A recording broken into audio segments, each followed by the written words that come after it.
స్ఫూర్తి India news కు స్వాగతం.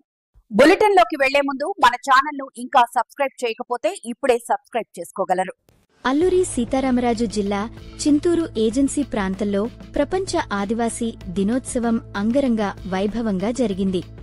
గిరిజన అమరవీరులను స్మరించుకుంటూ పూలమాలలతో ఘనంగా నివాళులర్పించారు.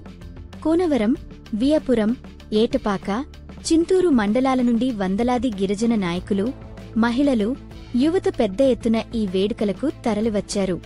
కోతులగుట్ట గ్రామంలోని కొమరం భీం విగ్రహం వద్ద పుష్పాంజలి సమర్పించిన తరువాత కోయొత్తోర్ పండు దక్కట్ అనే నినాదాలతో ర్యాలీ నిర్వహించారు. సంప్రదాయ కొమ్ము నృత్యాలు, డోలుకోయ వాయిద్యాలు వాతావరణాన్ని మరింత ఉత్సాహభరితంగా మార్చాయి.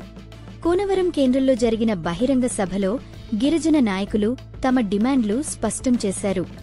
జియో నంబర్ 3 పునరుద్ధరణ, ఏజెన్సీ ప్రాంతాల్లో ఉద్యోగాల్లో ఆదివాసీలకే ప్రాధాన్యం, ప్రపంచ ఆదివాసీ దినోత్సవాన్ని రాష్ట్ర ప్రభుత్వం అధికారికంగా ప్రకటించాలని కోరారు.